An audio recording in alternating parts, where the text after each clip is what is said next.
이 시간 함께 보실 말씀은 시편 46편입니다. 시편 46편 1절부터 11절 전체를 한번 읽겠습니다.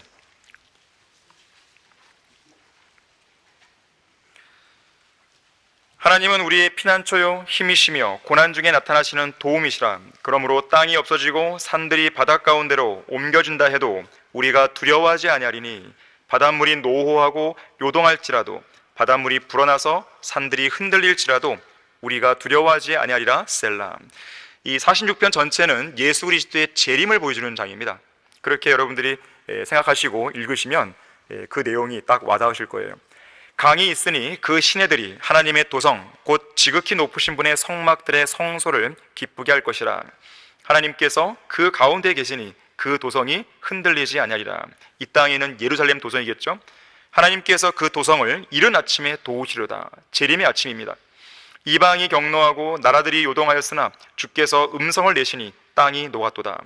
만군의 주께서 우리와 함께 계시니 야곱의 하나님은 우리의 피난처시라. 셀라. 와서 주의 역사 즉 그가 땅을 황폐케 하신 것을 보라. 그가 땅 끝까지 전쟁들을 그치게 하시나니 활을 꺾고 창을 두 동강 내시며 병거를 불사르신도다. 가만히 있으라. 그리고 내가 하나님인 것을 알라. 내가 이방 가운데서 높임을 받으리니 내가 지상에서 높임을 받으리라. 만군의 주께서 우리와 함께 하시나니 야곱의 하나님은 우리의 피난처시라. 셀라. 다 같이 말씀을 위해 기도하겠습니다. 감사하신 하나님 아버지, 저희들에게 아름다운 교회를 마련해 주시고 아름다운 성도들을 모아주셔서 이렇게 영과 진리로 경배를 드리고 또 진리 안에서 주님을 섬기고 성장할 수 있고 또 주님이 내려주시는 그 풍성한 영적인 복들을 향유할 수 있게 해주셔서 참으로 감사를 드립니다. 우리가 드리는 이 예배가 오직 주님만을 기쁘시게 드리고 주님만을 높여드리기 원합니다. 이 시간 선포되는 말씀을 통해서 우리의 마음과 생각이 새롭게 변화되게 해주시고 분명한 변화들이 현실 생활에 나타나서 많은 열매로 주님을 기쁘시게 드릴 수 있도록 역사해 주십시오.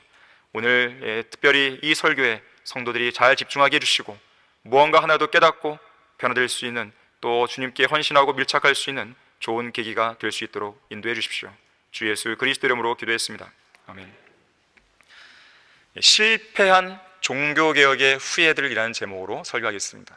종교개혁의 후예들인데 이들은 실패한 사람들입니다. 내일 10월 31일은 독일인들 중에서 가장 위대한 삶을 살았던 마틴 루터가 종교개혁을 일으킨 지 505주년이 되는 날이에요. 1517년 10월 31일 비텐베르크 성당 문 앞에 95개조 반박문을 붙임으로써 종교개혁의 불씨를 당긴 것이죠. 그때 루터의 나이가 34살이었어요. 95개조 반박문을 게시한 지 3년 후인 1520년 6월 마틴 루터는 당시의 교황이었던 레오 10세에 의해서 파문을 당하게 됩니다. 그리고 이 반박문을 철회할 수 있는 60일, 2달간의 유예 기간이 루터에게 주어져요. 하지만 루터는 굴복하지 않았습니다. 오히려 그 반박문을 철회하라는 교황령이 담긴 칙령 사본을 비텐베르크 시내 한복판에서 공개적으로 불태워버려요. 그러면서 그의 확고한 믿음과 결의를 보여주었습니다. 그로부터 얼마 뒤에 당시 유럽에서 가장 강력한 권력을 쥐고 있던 신성 로마 제국의 황제 카를 5세가 보름스 성당에서 열릴 의회에 루터를 소환합니다. 직접 황제 앞으로 나와서 너가 가진 믿음과 신념을 한번 변호해봐, 그런 취지에서 부른 것이죠. 하지만 그것은 함정이었어요. 루터를 죽이기 위한 함정이었습니다. 이 사실을 잘 알았던 루터는 피했을까요? 그렇지 않습니다. 구차한 목숨 부지하겠다고 비굴하게 숨기보다 죽는 한이 있더라도 내가 그 의회에 당당히 참석해서 내가 가진 성경적인 입장을 떳떳이 밝히겠다 그랬어요. 그러면서 이렇게 말합니다. 보름스 성당 지붕에 기왓장만큼이나 많은 마귀들이 그 자리에 참석하고 있다 할지라도 나는 담대하게 그곳으로 가서 나의 믿음과 신념을 밝히겠노라. 드디어 1521년 4월 17일 오후 4시 황제, 제후들, 주교들, 추기경들, 이 마귀의 세력들이 삥 둘러 앉아있는 보름스 성당 정중앙에 마틴 루터는 홀로 서게 되었습니다. 그의 믿음에 대해 신문을 받은 것이죠. 그리고 한쪽에는 이단적인 내용으로 고발당한 루터가 쓴 논문들과 서적들이 수북이 쌓여 있었어요. 그때 신문을 맡은 트리에르 대주교가 루터에게 그가 쓴 책들을 가리키면서 이렇게 물었어요. 너가 가지고 있는 믿음과 입장을 지금이라도 철회할 의향이 있는가? 이 질문을 받았을 때 루터는 이 문제가 중대한 사안이니만큼 자신의 성경적 입장을 정확하고 확실하게 전달해야 할 필요성을 느꼈고, 그리고 그 질문에 대해 숙고할 수 있는 시간을 달라고 요청했습니다. 이 요청이 받아들여져서 하루 24시간의 시간이 루터에게 추가로 더 주어졌어요. 그리고 그 다음 날인 4월 18일, 루터는 다시 의회 앞에 섰습니다. 그리고 그 자리에서 자신이 가진 믿음과 신념을 절대로 철회하지 않겠다고 선언하면서 다음과 같은 아주 유명한 말을 남기게 됩니다. 나는 하나님의 말씀인 성경의 진리를 절대적으로 믿고 확신합니다. 나의 마음은 내가 책에 인용한 성경 구절들에 압도당해 있습니다. 나의 양심은 하나님의 말씀에 의해 사로잡혀 있기 때문에 그것을 철회하라고 지시하는 교황의 권위를 결코 받아들일 수 없습니다. 오히려 그렇게 하는 것은 하나님의 말씀과 상충되는 일입니다. 나는 나의 믿음과 신념에 관한 한 그 어떤 것도 취소할 수 없고 또 취소하지도 않을 것입니다. 왜냐하면 성경 말씀에 반하는 양심으로 어떤 일을 한다는 것은 매우 불안하고 위험천만한 일이기 때문입니다. 마틴 루터의 이러한 거침없는 발언과 태도로 인해서 보름스 성당 내부는 소란스러워졌어요. 바로 그때 루터의 입에서는 그 마귀의 세력들을 압도하고 적들의 심장부를 강력하게 강타할 만한 세 마디의 말이 흘러나왔습니다. 오 하나님, 저는 지금 이 자리에 서 있습니다. 저는 이제 더 이상 물러설 곳도 없습니다. 하나님이여 저를 도와주소서. 이것은 가짜 교회인 로마 가톨릭의 권력이 절정에 달했던 중세 암흑시대에 교회의 역사와 영적인 판도를 바꿔낸 아주 위대한 세 마디의 외침이었습니다. 당시 루터는 그들에게 붙잡혀서 죽을 수도 있었어요. 하지만 이 짧은 세 마디의 공개적인 기도를 하나님께서 들으셨습니다. 그리고 루터가 비텐베르크로 돌아갈 때까지 그를 안전하게 지켜주셨어요. 만일 마틴 루터가 이 보름스 의회에서 로마 카톨릭의 공권력과 위협에 굴복해 버렸다면 종교개혁은 무의로 돌아갔을 것이에요. 그뿐만 아니라 그로부터 13년 뒤에 완성된 루터 성경은 나오지 못했을 것입니다. 그렇게 되었다면 독일은 물론 유럽 전역은 여전히 암흑시대가 지속됐을 것이에요. 과연 무엇이 마틴 루터에게 그런 담대한 용기가 생길 수 있도록 한 것입니까? 우리는 그에 대한 대답을 루터가 보름스 의회에서 최종 신문을 받는 바로 그날 아침에 하나님께 드렸던 기도에 잘 나타나 있어요. 그는 아침에 이렇게 기도했습니다. 오 영원하신 하나님, 제 곁에 서 주옵소서. 저는 하나님 이외에 어느 누구도 신뢰하지 않습니다. 오 하나님, 제 곁에 서 주옵소서. 저의 방어벽과 피난처가 되시는 성령 하나님의 힘과 능력을 통해 제가 승리하게 해주십시오. 저의 강한 성과 요새가 되시는 독생자 그 이름 주 예수 그리스도 이름으로 기도합니다. 아멘 그랬어요. 그리고 그로부터 6년이 지난 1527년 어느 가을날, 마틴 루터는 손에 펜을 들고 교회 역사상 가장 유명한 찬송가 하나를 작곡하게 됩니다. 이 곡은 마틴 루터가 보름스 의회에서 기도했던 그 내용, 보름스 의회에서 보였던 그 태도를 가장 잘 표현한 찬송가예요. 당시 루터는 전염병 때문에 매우 힘든 시기를 보냈다고 합니다. 그 전염병이 비텐베르크 전역을 뒤엎었고 루터의 많은 친구들, 심지어 그의 아들까지도 이 병에 걸리고 말았습니다. 그뿐만 아니라 로마 가톨릭의 그런 공격과 박해는 날로 더 심각해진 것이죠.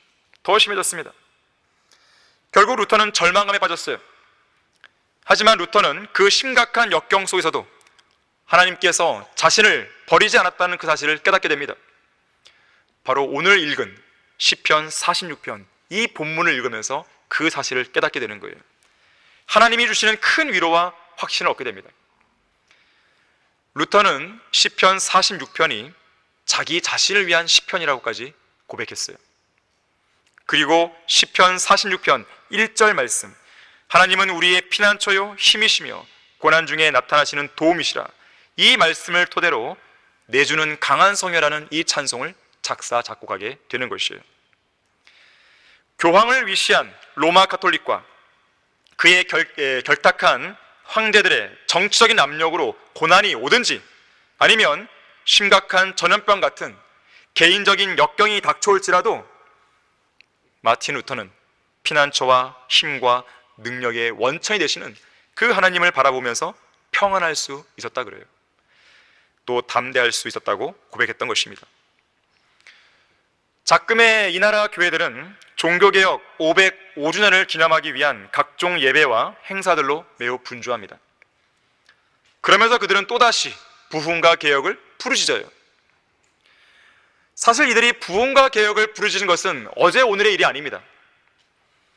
마귀들의 거처가 되어 비정상적인 괴물로 자라온 한국식 기독교가 양적인 성장이 정체되고 교회의 성장률이 하향세로 돌아선 이래로 그들은 지겨울이 많지 매년 반복해서 자주 회개, 각성, 부흥, 개혁 이런 것을 부르짖고 또 부르짖고 계속 그래왔던 것이에요. 하지만 개혁이 일어났습니까? 부흥이 일어났습니까? 그런 것은커녕 제자리 걸음을 하고 있거나 결코 헤어나오지 못할 배교의 수렁으로 더 깊이 빠져들어갔던 것이죠. 이유가 무엇입니까? 오늘 설교가 그 답을 주는 거예요. 그들이 종교개혁의 본질을 무시하고 있을 뿐만 아니라 종교개혁자들이 지녔던 그 한계를 벗어나지 못한 거예요. 그래서 그들은 프로테스탄트라는 그 이름만 허울 좋게 달고 있을 뿐이죠. 종교개혁의 후예들로서는 완전한 실패자들입니다. 자, 왜 그들은 실패한 종교개혁의 후예들입니까? 첫 번째로 그들의 손에는 바르게 보존된 성경이 없기 때문입니다. 여러분들 잘 기억하셔야 돼요. 종교개혁의 본질은 그 개혁자들에게 있는 것이 아닙니다. 종교개혁의 본질은 바르게 보존된 성경이 회복되었다는 사실이 있어요. 흔히들 종교개혁하면 루터의 95개조 반박문만 떠올립니다. 그가 번역했던 성경에 대해서는 관심이 없어요. 그 성경이 종교개혁에서 차지하는 그 비중을 그들은 고의로 무시하고 있습니다. 하지만 종교개혁 당시에 독일을 변화시킨 것은 마틴 루터가 아니에요. 95개조 반박문이 아닙니다. 그가 1534년에 독일어로 번역한 루터 성경이에요. 스위스를 변화시킨 것도 존 칼빈이나 칼빈주의 5대 강령이 아닙니다. 영국을 변화시킨 것도 청교도들을 비롯한 종교 개혁자들이 아니에요. 개혁의 초석이 되었던 위클리프 성경이나 1611년에 영어 킹제임스 성경이 그들의 개혁을 주도했던 것입니다. 종교 개혁의 주체는 어떤 개혁자들이나 그들에게서 나온 어떤 신조, 강령, 그들의 주석, 성경 강해, 그들의 신학이나 그들의 교리가 아니에요. 그 주체는 성경입니다. 그리고 그 성경에 대한 평범한 믿음이었어요. 성경대로 믿는 사람이라면 누구나 성경에 대한 평범한 믿음이 있어야 돼요. 이 믿음은 세 가지예요. 첫 번째는 성경은 하나님의 영감으로 무오하게 오류 없이 기록되었다는 거예요. 이 믿음이 있어야 됩니다. 두 번째는 그렇게 무오하게 기록된 성경은 시대를 거쳐오면서 하나님의 섭리 속에서 집대성되고 그리고 보존되어 왔다는 거예요. 그리고 마지막 세 번째가 더 중요한데, 그렇기 때문에 현재 성도들이 사용하고 있는 성경, 그것이 필사본이든 번역본이든 그 성경 역시나 처음의 원본과 동일한 권위를 지닌 하나님의 말씀이라는 믿음이에요. 이 평범한 믿음이 있어야 됩니다. 이 믿음이 있어야 내가 가지고 있는 이 성경에 대해서 최종 권위요 절대적인 권위로 신뢰할 수 있는 거예요. 그러한 믿음이 있어야 개혁이든 부흥이든 일으킬 수 있는 것입니다. 마틴 루터는 말합니다. 성경이 없는 교황보다 성경으로 무장한 평범한 성도들이 더 강하다 그랬어요. 2000년간의 교회 역사에서 지난 500년부터 1500년까지를 중세 암흑시대라 그러는데 왜 암흑시대가 온 것입니까? 바르게 보존된 성경이 불태워지고 찢겨지고 버려졌기 때문에 그래요. 다시 말하자면 성경이 없는 거죠. 로마 카톨릭의 변개된 성경이 유럽 전역을 휩쓸면서 바른 성경을 최종 권위로 믿었던 성도들을 죽이고 박해하고 그들이 사용했던 성경을 버리고 찢고 불태우고 했던 것이에요. 그래서 암흑시대가 온 것이에요. 사탄이 세운 성경 변개자 오리겐, 유세비우스, 그리고 콘스탄틴 황제에 의해서 변개된 성경이 공인받게 된 것이죠. 교황들이 제멋대로 공식적인 성경으로 선정한 제롬의 라틴 벌게이트, 바로 그 사탄의 성경이 500년부터 1500년까지 1000년 동안을 교회들을 1000년 동안 주물렀던 것이에요. 그 기간에 드리워진 암흑 세상과 역사적인 비극과 대규모의 살상은 바로 그 변개된 성경이 가져왔던 결과인 거예요. 교회 사가들이나 역사가들은 중세 암흑 시대의 원인을 무슨 게르만족의 이동이다, 서로마가 멸망했다, 이런 등등의 원인을 댑니다.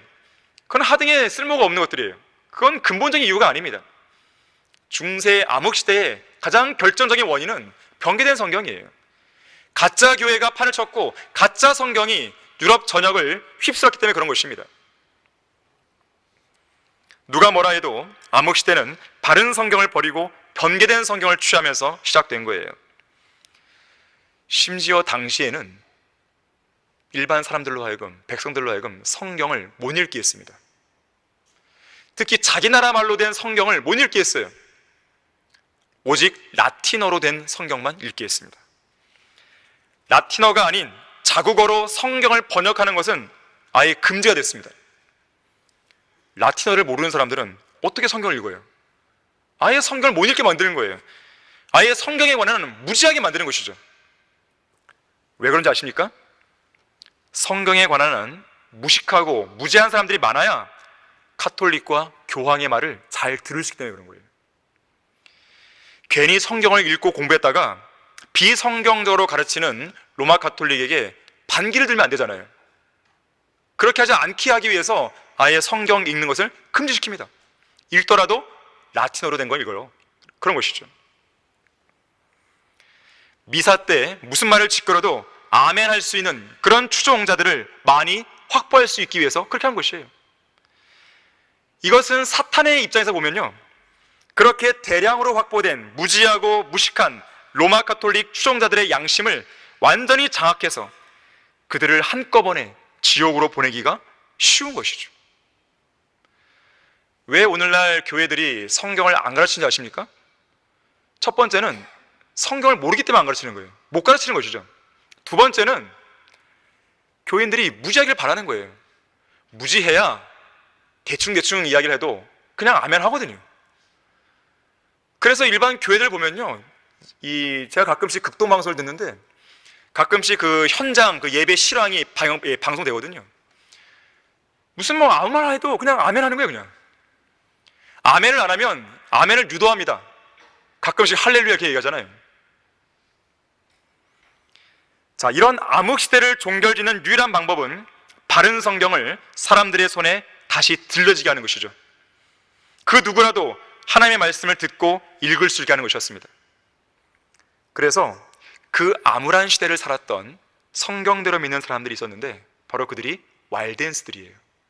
이들은 잔혹한 박해를 받으면서도 어둠을 밝히는 빛, 이 슬로건을 내세워서 진리의 빛을 밝히고 있습니다. 그래서 당시에 라틴어로 된 성경이 아니면 읽을 수도 없고 번역하지도 못하게 했던 그런 상황에서 라틴어로 바르게 보존된 성경인 구 라틴 역본에서 자국어로 번역하기 시작합니다. 그리고 그렇게 번역된 성경을 악랄한 교황에게 담대히 건네기도 해요. 읽어보라고. 그뿐만이 아닙니다. 우리가 거리에서 자유롭게 설교할 수 있도록 허락해 주십시오. 담대하게 요구합니다. 그리고 가는 곳마다 복음을 전했고 바른 성경을 배포했습니다. 왈덴스들을 통한 하나님의 역사가 얼마나 강력했던지 설교 강단에서는 라틴어 대신 각국의 언어로 된 성경이 선포되었고 또 그 설교가 선포된 것이에요. 자, 이와 같이 성경대로 믿는 사람들의 용기 있는 믿음과 실행에 영향을 받은 종교 개혁자들은 자국어로 된 성경을 번역하기 시작합니다. 이들은 성경으로 돌아가자고 외쳤고 회중들은 성경이 무엇이라고 말씀하는지에 대해서 귀를 기울이기 시작했어요.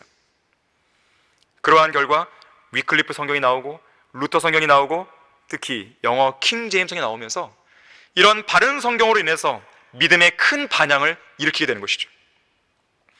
그런 가운데 성경에 대한 바른 믿음이 싹트게 되고 종교 개혁자들은 그 든든한 반석 위에서 로마 카톨릭의 온갖 가증한 행위들과 우상 숭배와 행위 구원 등의 거짓 교리들이 가짜임을 성경을 근거로 해서 낱낱이 파헤치게 됩니다.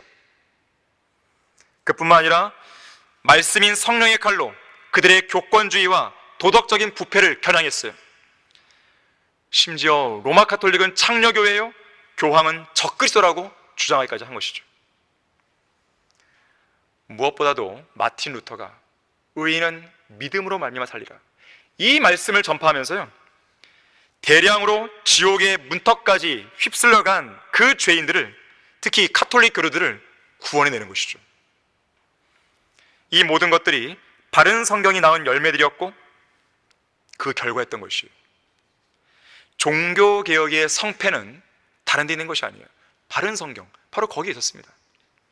이것이 바로 종교개혁의 본질이고 프로테스탄트 신앙을 낳은 요람인 것이죠.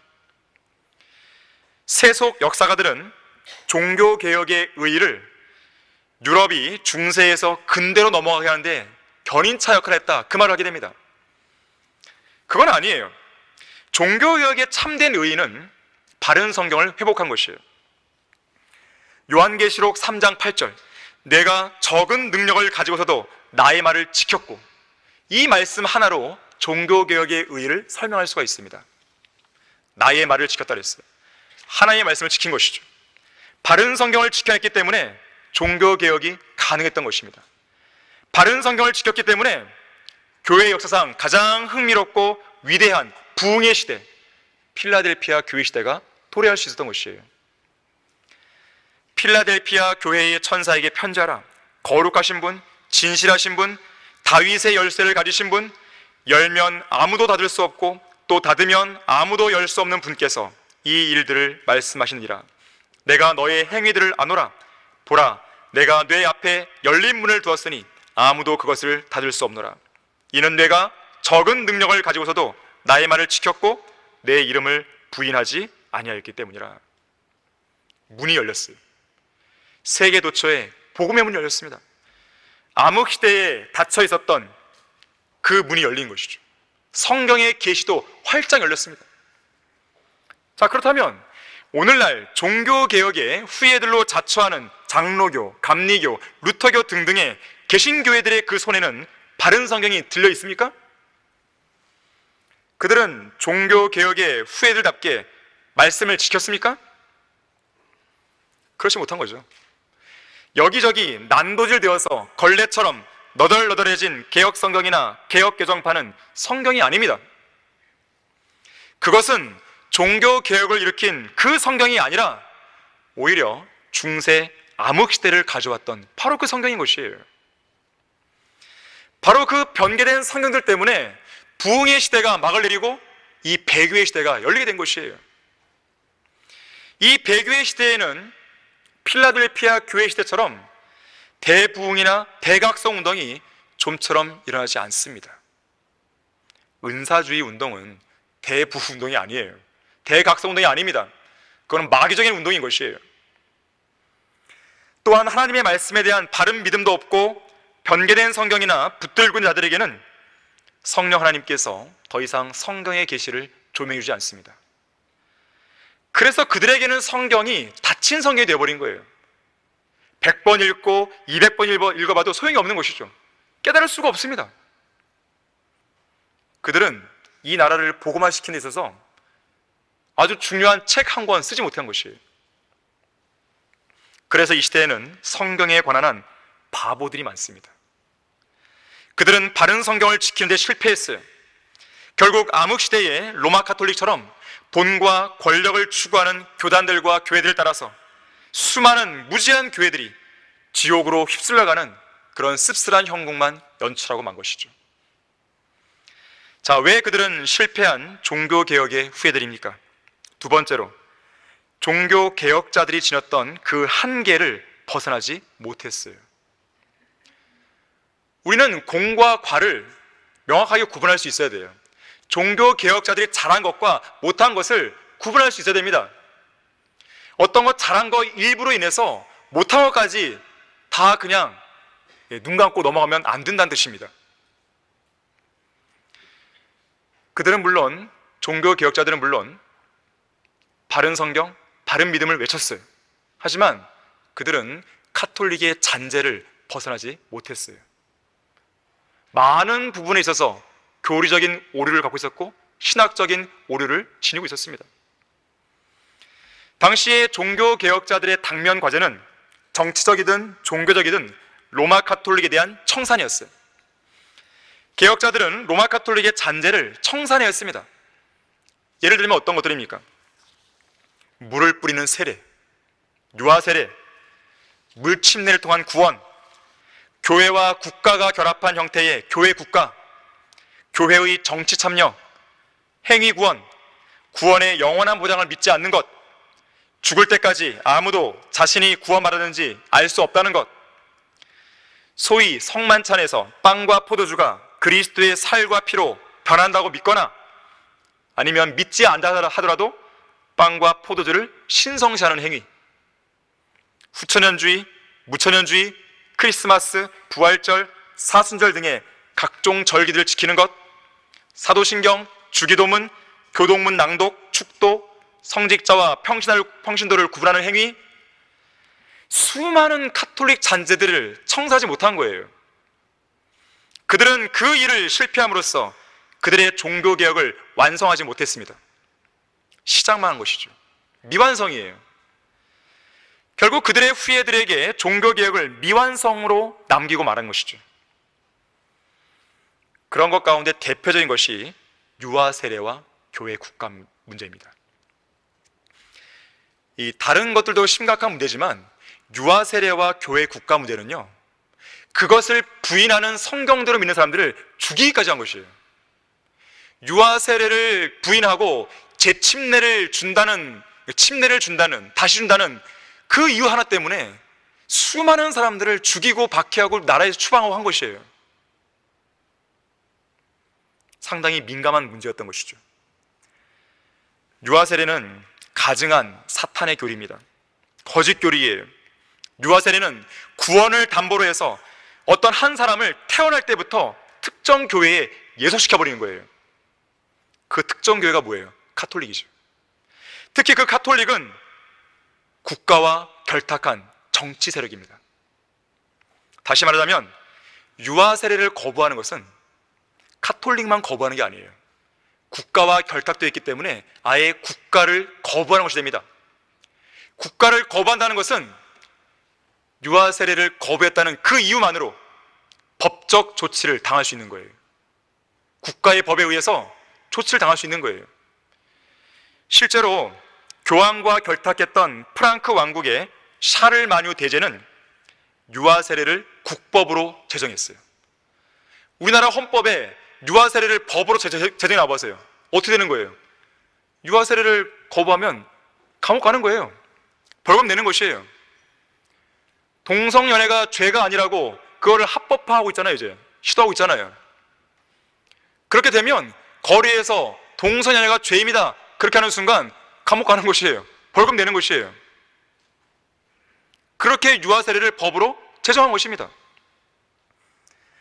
로마 가톨릭의 모든 교리에 초석을 다진 어거스틴은 유아 세례에 대해서 이렇게 말했습니다. 어머니의 뱃속에서 이제 막 태어난 아기들에게 그들의 원죄를 제거해주는 유아 세례를 주지 않는 자들은 모두 다 저주를 받으리라. 자, 이런 부분과 관련해서 로마 가톨릭의 잔재들이 가장 많이 청산되지 않은 집단이 바로 존 칼빈의 후예들입니다.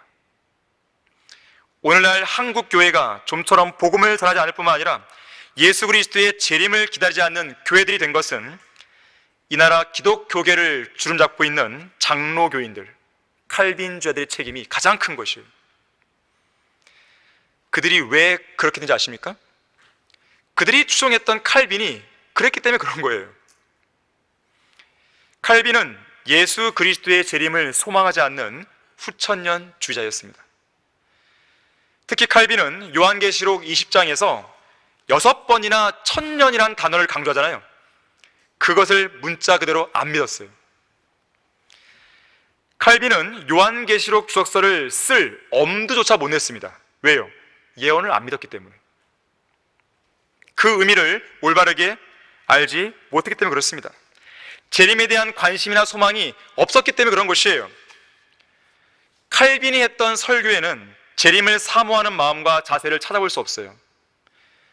그래서 칼빈의 설교에는 재림보다는 현실 개혁에 초점이 있었습니다. 그래서 오늘날 한국 교회가 복음을 전파한다든지 성경을 가르친다든지 이런 소중한 일은 다 내팽개치는 것이죠. 쓸데없는 현실 개혁에 초점을 두고 있는 것이에요. 우리에게 더 확실한 예언의 말씀이 있으니 날이 새어 샛별이 너희 마음에 떠오르기까지 너희가 어두운 곳에서 빛나는 빛에 주의하듯 이 예언의 말씀에 주의하는 것이 잘하는 것이니라. 하지만 칼빈은 이 말씀을 무시해버린 거예요. 존 칼빈이 예언을 문자 그대로 믿지 않으니까 이 리차드 후커라고 하는 영국의 신학자가 이 존 칼빈에 대해서 이렇게 말했어요. 칼빈은 성경의 예언에 관한 한 모든 종교 개혁자들 중에서 가장 하위다, 밑바닥이다, 그렇게 얘기했어요. 존 칼빈은 이 땅에 재림하시는 예수님께서 이 땅에 세우실 물리적이고 실제적인 천년 왕국을 거부했습니다. 의와 화평으로 통치하실 위대하고 영원한 왕국을 거부했어요. 그 대신에 자기가 왕국을 세웁니다. 자기가 다스리는 왕국을 세우는 거예요. 바로 스위스 제네바에 자기만의 신정 국가를 세웁니다. 말하자면 개신교의 교황 노릇을 한 거예요. 개신교의 교황 노릇을 하면서 로마 카톨릭의 교회 국가처럼 자기만의 교회 국가를 만든 거예요. 이것은 교회와 국가가 분리되어야 한다는 성경적인 원칙에 정면으로 위배되는 것이죠. 또한 이것은 오늘날 한국 교회들이 왜 그렇게 정치에 참여하지 못해서 안달이 나 있는지를 설명해 주는 대목입니다. 칼빈의 후예들이에요. 광화문에서 태극기 집회를 주도하는 정광훈 목사 같은 자들이 바로 그런 자들이에요. 그들은 지독한 칼빈의 후예들입니다. 이런 면에서 보면요, 흠정역을 번역한 정동수 목사는 침례교 목사임에도 불구하고 칼빈의 후예들처럼 행동합니다. 예를 들면 정광훈 목사의 광화문 집회에 참여하라고 독려하는 영상을 찍어서 유튜브에 올렸어요. 그뿐만 아니라 구원받지도 않은 정치인 김문수 지사를 설교 강단에 세웁니다. 그러면서 2시간의 강의를 하기 맡기는 거예요. 김문수뿐만 아니래요. 다른 유명한 정치인이 됐으면 세웁니다. 한편 2004년 김중곤 목사와 조용기 목사의 주도로 한국 기독당이 출범했을 때 김중곤 목사는 이렇게 말했어요. 신령한 사람이 정치하면 안 된다는 생각은 악마의 계략입니다. 지금은 사탄이 정치를 다 하고 있습니다. 신령한 사람? 뭐예요, 신령한 사람이? 성경이 병개되어 있으니까 그런 말이 나오는 거죠. 영과 진리로 경배드리는 것인데 신령과 진정으로 예배한다. 그것이 병개된 성경에 있다 보니까 그 말이 나오는 것이죠. 또한 격려사를 했던 조용기 목사는 이렇게 말했습니다. 지금 한국은 전대미문에 고통을 당하고 있습니다. 그리스도인들이 천국만 말하면서 사회에 대해서는 아무런 관심을 가지지 않고 있습니다. 그렇게 하면 역사의 심판을 받을 것입니다. 교회들이 자선 사업을 벗어나 사회 구석구석에 영향을 미치는 정치에 참여해야 됩니다. 지독한 칼빈의 후예들이에요. 그들이 침례교 목사든 은사주의 목사든 할 것 없이 모두 다 지독한 칼빈의 후예들입니다. 이렇듯 교회의 정치 참여가 시대적인 사명이라고 이들은 말하고 있는 것이에요. 하지만 성경은 그런 칼빈의 후예들에게 일침을 강합니다. 그리스도인들, 교회들이 해야 할 시대적인 사명은 그런 것이 아니라고 말하고 있어요. 디모데후서 4장 1절과 2절에서 교회가 해야 할 시대적인 사명을 이렇게 말합니다. 내가 하나님과 주 예수 그리스도 곧 그가 나타나실 때와 그의 왕국에서 산 자들과 죽은 자들을 심판하실 분 앞에서 내게 명하노니 너는 말씀을 전파하라. 때를 얻든지 못 얻든지 항상 대비하라. 모든 오래 참음과 교리로 견책하고 책망하며 권고하라 그랬어요. 그리스도인들이 해야 할 시대적인 사명은 사도 바울이 디모데후서를 기록할 당시나 지금이나 단 한 번도 변한 적이 없어요. 존 칼빈은 제네바에서 로마 가톨릭의 교황을 흉내내며 구약적인 신정 정치를 시도했습니다. 그로 인해서 율법적인 교회의 법이 국가의 법이 되어버린 거예요. 그 결과 약간의 불경건한 행위를 해도 사회적인 범죄, 국가적인 범죄로 처리되어서 법적 처벌 대상이 됩니다. 예를 들면 이런 거예요. 설교 시간에 웃었다는 이유로 3명의 사람이 3일 동안 감옥에 갇혔습니다. 또 어떤 3명의 아이들은 예배를 드리는 시간에 교회 밖에서 몰래 케이크를 먹었다는 이유로 처벌을 받았어요. 이런 칼빈의 주장대로라면 우리는 지금 당장 유아시를 폐쇄시켜야 됩니다. 또 어떤 어린아이는요, 자기 어머니를 도둑이라고 말했다고 해서 공개적으로 채찍질을 맞았습니다. 또 자기 부모를 때린 한 소녀는 10계명을 어겼다는 이유로 참수형을 당했어요.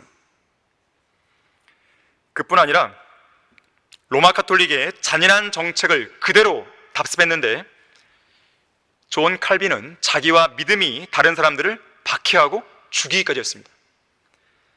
그렇게 희생된 사람들 중 하나가 바로 그의 친구였던 세르베투스예요.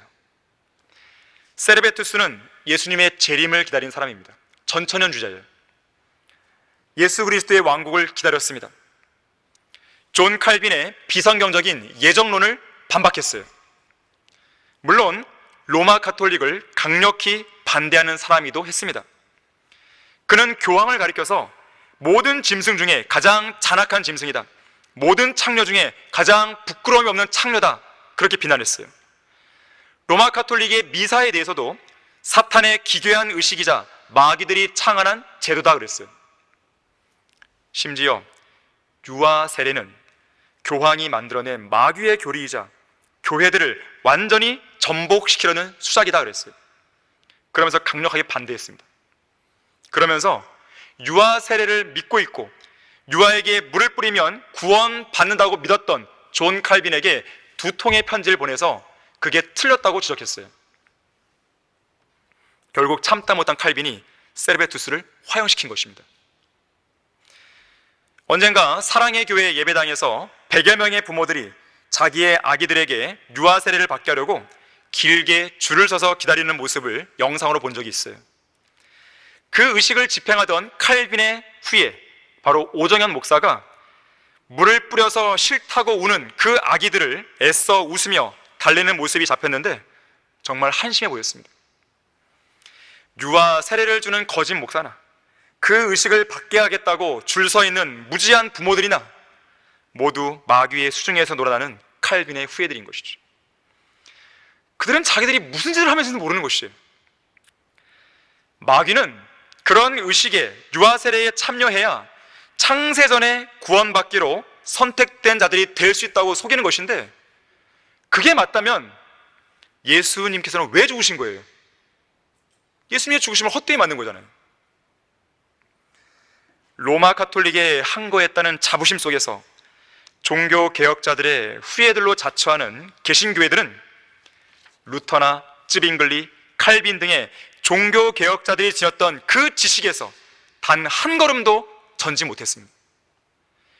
심지어 그들이 가르쳤던 지식이 모두 다 올바른 게 아니었거든요. 많은 부분에서 허점이 많았어요. 교리적인 오류, 신학적 오류가 많았습니다. 그런데 그런 잘못된 지식까지도 성경으로 확인해 보이지 않은 채 그대로 답습하고 있는 것이죠. 그들은 종교 개혁자들의 한계를 극복하지 못한 거예요. 종교 개혁자들의 종교 개혁은 미완성이에요. 그런데 1500년대에 그 미완성 그대로의 모습을 지금도 500년이 지난 지금도 그대로 간직하는 것이에요. 어리석은 사람들입니다. 1620년경 메이플라워를 타고 영국에서 미국으로 건너온 102명의 청교도들이 있었습니다. 그들 중에 한 명인 로빈슨 목사가 방금 제가 말씀드렸던 이런 작태에 대해서, 이런 비극적 현실에 대해서 이렇게 말했어요. 나는 개혁 교회들의 실상에 대해 비탄을 금할 수 없다. 이런 장로교, 감리교 그런 사람 말하는 거예요. 루터파들은 루터가 깨달은 것 이상으로 나아가지 못하고 있으며 칼빈 주의자들 역시 칼빈이 남겨놓은 것들을 붙들기에 급급하다. 물론 루터와 칼빈은 당대에 반짝이는 귀중한 별들이었다. 하지만 하나님께서는 그들에게 모든 뜻을 다 보여준 건 아니었다. 주님께서는 그분의 거룩한 말씀으로 비춰주실 진리와 빛이 여전히 남아있다 그랬어요. 루터와 칼빈은 다 깨달은 게 아니에요. 또 그들이 깨달았다고 하는 것들 중에서도 많은 오류가 많았습니다. 오류가 많은 것이에요. 종교 개혁자들이 그들의 개혁을 완성시키려면, 그들의 후예들이 그들의 개혁을 완성시키려면 그 한계를 벗어나야 됩니다. 바른 성경으로, 바른 교리로 돌아와야 되는 거예요. 바른 지식으로 돌아와야 되는 거예요. 그렇게 하지 않는 한 그들은 백날 개혁을 부르짖고 부흥을 부르짖어도 이룰 수 없습니다. 맨날 그 자리예요. 자, 왜 그들은 실패한 종교개혁의 후예들입니까? 마지막 세 번째로, 그들은 죄와 거짓 교리로부터 온전한 성별을 이루지 못했어요. 종교개혁 당시에 마틴 루터가 내세운 95개조 반박문의 핵심 내용을 들여다보면 이런 내용이에요. 교황과 사제에게는 죄를 용서할 수 있는 사명권이 없다 그랬어요. 교황은 스스로 죄를 사할 수 없다. 어느 누구도 행위로는 구원받지 못한다. 오직 믿음으로 구원받을 수 있다. 고해 성사와 같은 방법의 참회가 아니라 진정한 영적 회개가 이루어져야 형벌과 죄로부터 완전한 사함을 누릴 수 있다. 이것은 면죄부 없이도 가능한 일이다. 헌금함에 넣은 돈이 헌금함 바닥에서 쨍그랑하고 소리를 내자마자 불 속에서 고통받던 혼들이 연옥에서 빠져나온다고 설교하는 것은 하나님께서 인정하신 설교가 아니다. 면죄부를 통해 자신의 구원이 확실하다고 믿는 모든 사람은 그렇게 가르치는 사람들과 더불어 영원히 저주를 받을 것이다. 참으로 강력했죠. 이러한 내용은 당대의 모든 절대 권력을 쥐고 있던 교황에게는 심한 모욕이었겠죠. 심한 도전이었겠죠. 목숨을 걸고 하는 거예요. 웬만한 용기와 담대함이 없이는 그런 95개조 반박문을 내걸 수 없습니다. 그만큼 성별을 온전히 이루기 위해서는 용기가 필요하다는 이야기예요. 오늘날 종교개혁자들의 후예들로 자처하는 개신교회들 보세요. 이런 용기를 지닌 목사나 신학자가 있나요? 그들 대부분은 세상 사람들의 호감을 사거나 세상 눈치나 보면서 세상 사람들이 듣기 좋은 말만 설교하는 비겁한 설교자들입니다. 그들이 용기가 있다면 바른 성경 나와야죠. 교단에서 뛰쳐나와서 성경들을 믿는 교회가 돼야 되죠. 못하잖아요. 그들은 결코 예수 그리스도의 재림, 고통스러운 진리인 지옥, 이것에 대해 설교한 적이 없습니다. 그들이 거리에 설교한 거 봤습니까? 거리에서 지옥을 외친 거 봤습니까? 루터는요, 이렇게 말했어요. 하나님께서는 한 사람의 혼을 얻으시기 위해서 그 사람의 가장 아픈 곳을 건드리신다 그랬어요. 그게 뭐겠어요? 너는 죄인이라고, 지옥 갈 수밖에 없는 타락한 죄인이라고, 그 아픈 곳을 건드리는 것이에요. 그게 건드려져야 그 사람이 구주의 필요성을 알죠. 예수님이 왜 중요한지를 깨닫게 되죠. 마틴 루터는 그런 인물이었어요. 마틴 루터는 사람들의 설명에 따르면 전형적인 독일의 시골 사람이라고 그래요. 이 새침한 귀공자의 모습은 찾아볼 수 없습니다. 개방적인 성격에 자신의 감정이나 생각을 솔직하게 있는 그대로 드러내는 사람이었어요. 그래서 때로는 말씨가 또 태도가 과격했고 거칠기까지 했습니다. 루터는 가끔씩 불같이 화를 냈다고 그래요. 특히 그가 화를 낼 때는 정신적인 활동이 왕성하게 일어난다고 그래요. 그래서 마틴 루터가 적들에 대해서 심한 분노를 폭발했을 때는 성경적 진리를 수호하려는 열정이 가장 활발하게 일어날 때라고 합니다. 의로운 분노를 표출한 것이죠. 그리고 그렇게 의로운 분노로 가득 차서 얼굴은 불그락 푸르락하고 화가 머리끝까지 치밀어 오를 때 펜을 딱 들게 되면 힘찬 문체로 종이 위에 글을 줄다름 치듯 한 번에 적어 내려갑니다. 그리고 한 장 한 장 또 한 장씩 글을 써 내려가는 그의 옆에서는 인쇄기를 통해서 그의 글이 책으로 인쇄가 돼요. 그리고 루터가 마지막 한 글자를 써서 모든 글을 딱 마쳤을 때는 그가 품었던 모든 분노와 노여움과 화가 가라앉고 옆에 있는 인쇄기를 통해서 새로운 소책자 한 권이 딱 나온다 그래요. 루터의 이런 성격 때문인지 몰라도 루터가 설교를 하면 항상 반응이 두 가지로 극명하게 갈려요. 침 뱉고 루터의 뺨을 때리고 가든지 아니면 루터 앞에서 무릎 꿇고 회개하든지 둘 중 하나래요. 어중간하게 반응한 사람 없었습니다. 자, 그러다 보니 교회 역사를 통틀어서 루터처럼 많은 논쟁의 대상이 되었던 인물도 없었어요. 예를 들면 이런 것이에요. 루터는 교회의 연합을 파괴하는 반란자야. 주님의 포도원을 짓밟는 산돼지야. 수도원주의를 파괴하는 반항심에 가득 찬 수도사야. 이런 부정적인 평가가 있는가 하면 긍정적인 평가도 있었습니다. 순수한 복음의 전파를 다시 가능하게 만든 위대한 영웅이다. 성경적 진리의 수호자이다. 부패했던 교회를 개혁한 사람이다. 이런 긍정의 평가가 있는 것이죠. 마틴 루터를 파문시켰던 교황 레오 10세는 루터를 향해서 이렇게 말했습니다. 술 취한 독일놈. 제롬 알레안더라는 사람은 이렇게 말했어요. 루터는 바보, 개, 쌍놈. 교황의 특사였던 카제타는 루터를 이렇게 말했습니다. 눈이 쑥 들어간 독일 짐승. 반면에 피터 모셀라누스는 루터를 예의 바르고 현명하고 활달하고 신선하고 침착한 인물이라고 했어요. 너무나도 극명히 갈리죠. 사실 루터는 예의 바르게, 소위 사람들이 원하는 예의 바른 방식으로 설교를 한 적이 없어요. 과감하게 죄를 폭로하고 드러내고 강력하게 설교했습니다. 상황이 이러다 보니까 교황 편에 선 사람들은요, 욕이 절로 나왔다고 그래요. 루터는 교황에 대해 이렇게 설교했습니다. 오 교황이여, 이 말을 들으라. 가장 거룩한 자가 아니고 가장 죄 많은 자여, 하나님께서 너의 보좌를 하늘로부터 내던져 지옥의 불길 가운데로 던져버리기를 원하노라. 누가 너에게 하나님보다 자신을 더 높이도록 하는 권세를 주었단 말이냐? 오 주 예수 그리스도시여, 이 땅을 굽어부소서. 속히 심판의 날이 임하여 로마 가톨릭에 있는 마귀의 거짓말쟁이 그 교황을 파멸시키소서. 이 자가 적그리스도가 아니면 어떤 자가 적그리스도인지 나는 알지 못하겠노라. 오늘날 이런 설교를 보셨습니까?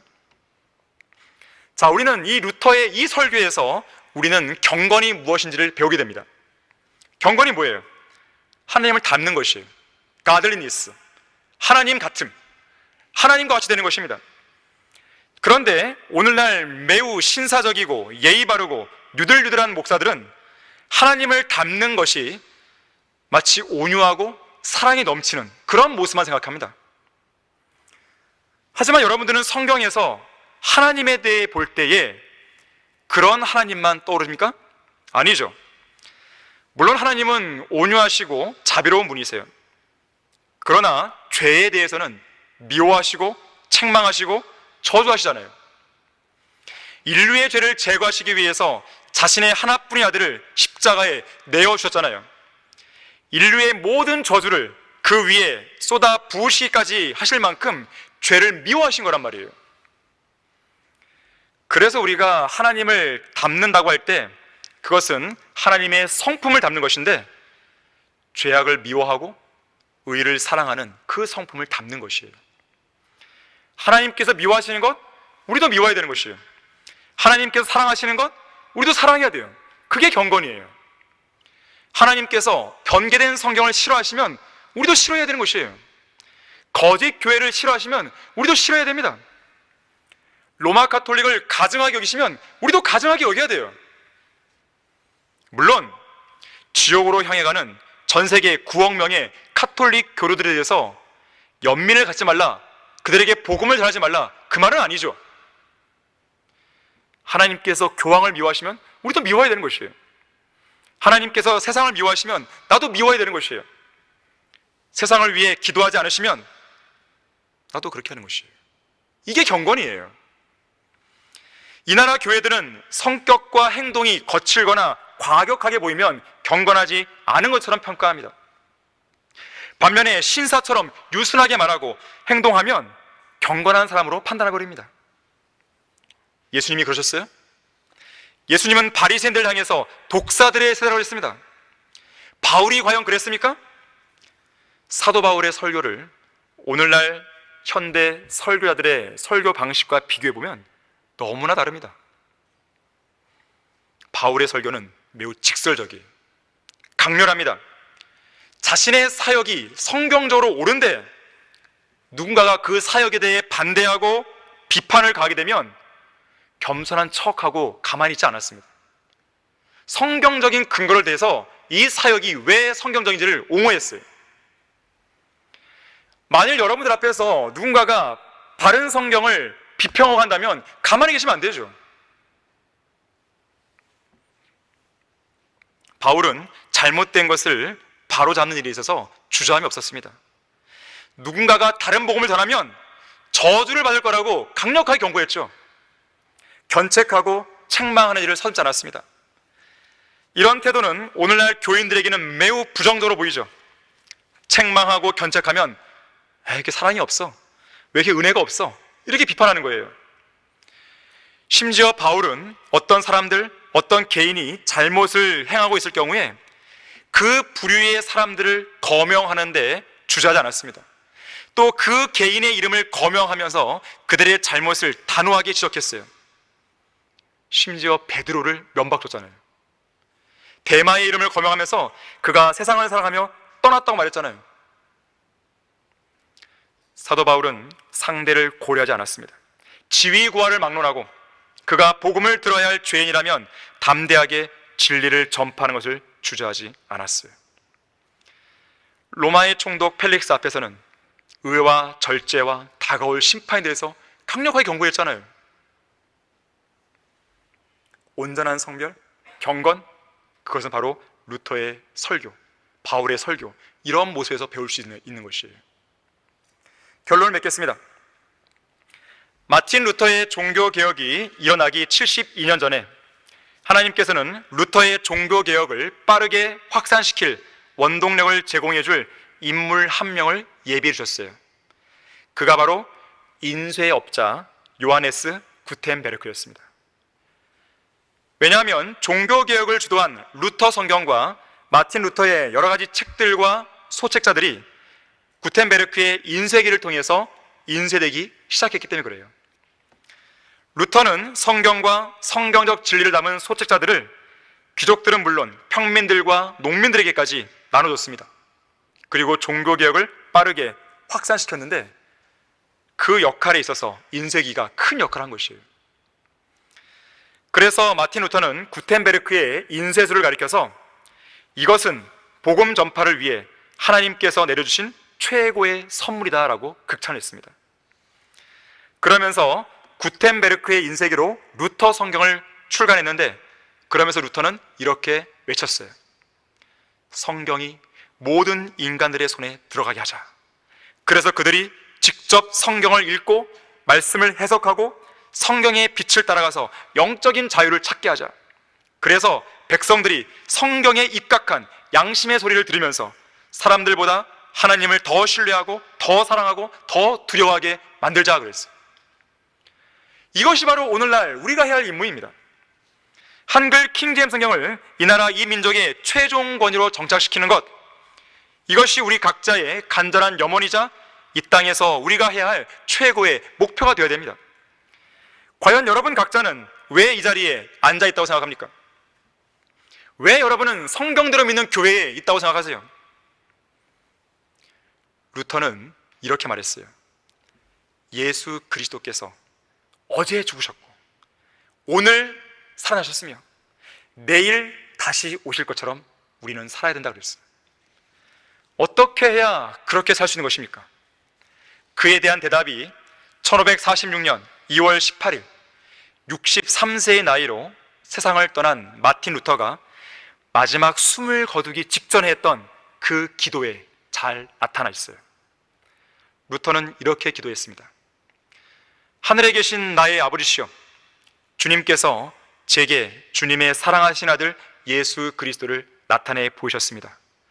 저는 예수 그리스도를 사람들에게 가르쳤고 그분을 알았으며 저의 생명처럼 그분을 사랑했습니다. 이제 저의 혼을 주님께 드립니다. 저의 영을 주님께 의탁합니다. 주님께서 저를 구속하셨습니다.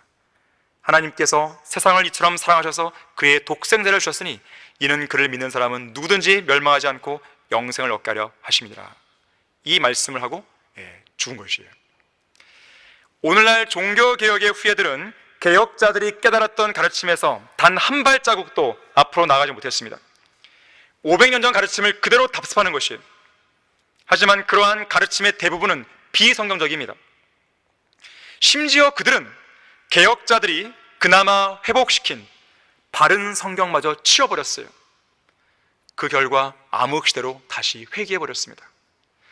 아무것도 개혁할 수 없는 실패자들이 되어버린 것이에요. 이런 시대적인 상황에서 유일한 희망은 한글 킹제임스 성경뿐입니다. 이 성경을 최종 권위로 믿고 섬기는 여러분 각자의 위치가 매우 중요합니다. 성경대로 믿는 그리스도인으로서 여러분이 있어야 할 위치를 굳건히 지키십시오.